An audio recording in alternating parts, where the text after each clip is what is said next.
everyone, welcome back to my home. My name is Lynn Wilson. I'm glad you're joining us at the Wilson home. What are we going to talk about tonight? What am I doing with these things? Am I honestly starting to panic buy because of what's happening around the stores, inflation, and the rest? Let's find out what's happening. Okay, so the question is, am I starting to panic buy? I probably will have some people say, you know, you're getting stuff like dehydrated potato slices. You're getting things like dehydrated corn. And then I have some dehydrated black beans burgers. So what am I doing? Am I honestly starting to panic buy? Is the fear starting to hit me? Is the anxiousness starting to get to my brain and get to my emotions? Am I starting to feel that feeling that everybody else around you might be feeling, and maybe you're feeling that way yourself? No, that is not why I have purchased these items. So why am I buying products like this? You can hear that dehydrated, freeze-dried, freeze-dried, and the potatoes. Now I will tell you on the back, in case you don't know and you want to get them, there are recipes on the back that you can follow on all three cans. And I've purchased this one so we could have burgers. Potatoes, corn, and burgers in our family is a staple. So I started with something that's a staple. I will continue buying a few of these items. I want to get one with butter.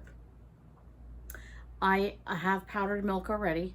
And I also want to do something with maybe a soup, and then get a couple more vegetables and probably one more can of meat. That will be enough. Why am I buying this? Why am I talking to you about this? Okay, this has nothing to do with inflation. No. This is not to do with panic buying. No. This is because over the past number of years, when we could, we have decided to try and prep and plan for hurricanes and natural disasters and things of that sort. Now, you might be blessed and live in an area where you don't have to worry about that. The area that we're in, we are in the Pine Barrens, and the particular area that we're in, pine trees have no roots. And so when we get a bad storm, I don't get floods here, but when we get a bad storm and the ground gets saturated, or the snow covers the trees and they're very heavy and wet, we tend to get wet snow and all that. The trees just fall like dominoes. Boom, boom, boom, boom, boom. And where do they fall? Usually on the power lines. I grew up with, once in a while, the power would go out. You know, you light a candle, a couple hours later, the power was on. It has become a joke with my mom. They're 20 minutes away from where we are. And her and my dad would always say, "Your power's out again?" We'll be sitting in here and hear a boom. And we know, uh-oh, a transformer went. And we sit and we wait for about 5 minutes to see the lights flicker, go off, come on. And then we wait to see, is it a momentary thing? And then you'll see it go off. Now, it could be a matter of 2 to 4 to 6 hours, which we're lucky if that's the case. It could be a matter of 24 to 48 hours. And we had Hurricane Sandy, which I brought up to your attention before. We had 13 days without power and electricity and no toilet. So we've been building on those types of scenarios since this is where we live. And it's one of those things that you could either sit and complain or you can get up and do. So it's your choice. I have a family to take care of. So I'm not going to sit and complain maybe for 5 minutes. You know, you whine and then you're, okay, I got to do something. These are things that happen in our life. Where we live, it is what it is. Power and electricity go out. We are coming up to, in about 4 weeks, hurricane season. So we have several thermoses. One day I'll have to show you how we have some preparedness, things that we do. I don't know where you live. Maybe you're blessed that you don't have hurricanes and tornadoes and floods and whatever. Texas didn't think they were going to have a problem. I heard Money Mom talking about it the other day. Who knew that they were going to have the grid problems they had and the rolling on and off with the power? I would rather have these things on hand, something like this, and be able to provide a meal for my family if the power were to go out. This can be rehydrated with cold water. I don't need hot water. I also have a means of how to, using the little sternos, I can also boil water if I had to. I could do those things, but I want to have these types of things on hand so that if I needed them, I have them. Now, granted, once they're open, they're open. I would use what I wanted to, and then I'd have to either put them in something else and vacuum seal them, or Mylar bags or something like that. I'm hoping I never have to open these things. That would be my goal.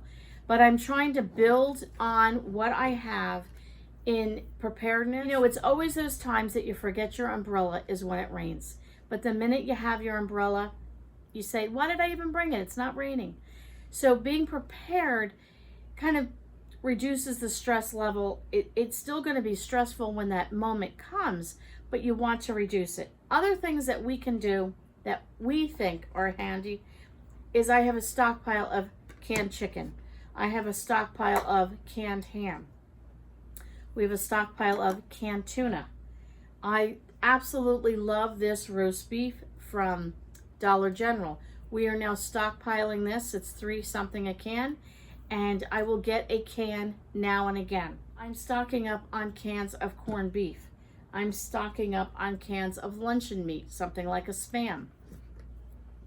I'm stocking up on things like, this is beef hash or corned beef hash because this has potatoes in it. I'm also stocking up on things like this, where you get the entire meal in a can. Potatoes, carrots, and meat. Now, would you want to eat this cold? I would not raise my hand and say, oh, absolutely, I don't mind. I would mind. I would mind eating most of these cold. But if the power is out for several days and the family is hungry, I can have choices like a camp stove or things like that we can cook outside. I can get a pot. I have cast iron pot that I can cook this in and warm this up. But this is a great example of another thing to have because you have vegetables, gravy, and meat in this. Things like these items here, you can, if you had to make tuna and things like that, you could, you know, if you have the little packets of mayonnaise and mustard and relish and all that stuff that you can save when you go get a sub and you get a sandwich, and they throw sometimes 20 of those in a bag, and you're like, I know people that, oh, I don't want them, they throw them out. I'm like, no, put those away because you can use those because it's only a one-time use. So you don't have to open your refrigerator and use that can of mayonnaise to maybe make a sandwich or something like that. All of these items can be eaten cold. It's not the best. Is it the choice I'd make? Absolutely not. I'd prefer a nice hot meal. Who wouldn't? But in times of an emergency, things like this, freeze-dried, dehydrated, canned meats and canned vegetables are things that you can use during an emergency type situation. So we just have chosen to try and now be prepared for whatever might come our way. I'm not panic buying. This has nothing to do with inflation. This is me stocking up in my stockpile with things that I can have on hand in case a natural emergency happens where I lose power, I lose water, and yet my family can eat and sustain themselves. I just thought I'd share that, give you a few tips on that. What do you guys do? I don't know. Are you in an area where you find that you can have some of these problems happening? And if so, what do you do to prepare food-wise? We have other things that we do with batteries, flashlights, ropes, and all the rest. That's a whole nother topic. But what do you do in terms of food? So I think definitely proteins are important. That's why I've shown you the proteins. Of course, there's plenty of other things you should have, fruits, vegetables, so on and so forth.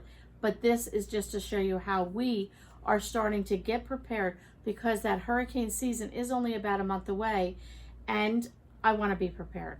Are you prepared? Let me know. Thanks so much for coming over tonight, and don't forget, I'll catch you all on the next video.